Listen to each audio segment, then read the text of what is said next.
সাতক্ষীরার তালা উপজেলার পাটকেলঘাটায় বাংলাদেশ জামায়াতে ইসলামী কেন্দ্রীয় নির্বাহী সদস্য ও তালা কলারোয়া আসনের সংসদ সদস্য পদপ্রার্থী আলহাজ অধ্যক্ষ মোহাম্মদ ইজ্জতুল্লাহ নির্বাচনী সভা সমাবেশ করেছেন।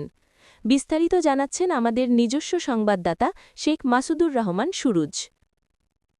শুক্রবার ১৯ সেপ্টেম্বর সরুলিয়া ইউনিয়নের বিভিন্ন ওয়ার্ডে দিনব্যাপী নির্বাচনী কর্মসূচিতে অংশ নেন মোহাম্মদ ইজ্জতুল্লাহ।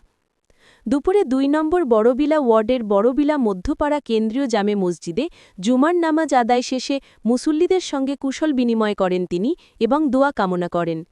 এ সময় উপস্থিত ছিলেন ওয়ার্ড আমির মাওলানা হাফিজুর রহমান ও মেম্বার পদপ্রার্থী শেখ আজিজুর রহমান সহ স্থানীয় নেতৃবৃন্দ। পরে ৩ নম্বর কাশীপুর ওয়ার্ডের ছোট কাশীপুর জামে মসজিদ প্রাঙ্গণে মতবিনিময় সভায় অংশ নেন তিনি। সেখানে গ্রামবাসীর পক্ষ থেকে রাস্তাঘাট সংস্কার ও মসজিদ উন্নয়নের দাবি জানানো হয়। প্রতিশ্রুতি দিয়ে ইজ্জতুল্লাহ বলেন, নির্বাচিত হলে এসব দাবি বাস্তবায়নের চেষ্টা করবেন। বিকেল ৫টায় ৭ নম্বর তৈলকুপি ওয়ার্ডের চড়াট মোড়ে আয়োজিত সভায় প্রধান অতিথি ছিলেন তিনি। এরপর বিকেল ৬টায় ৬ নম্বর যুগীপুকুরিয়া ওয়ার্ডের সভায় উপস্থিত ছিলেন প্রধান অতিথি হিসেবে।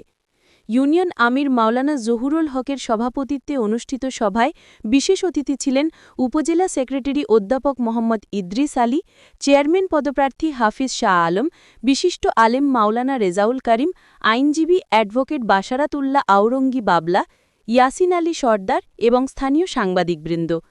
দিনব্যাপী এসব কর্মসূচিতে বিপুল সংখ্যক স্থানীয় মানুষ এবং বিভিন্ন স্তরের নেতাকর্মীর উপস্থিতি লক্ষ্য করা গেছে।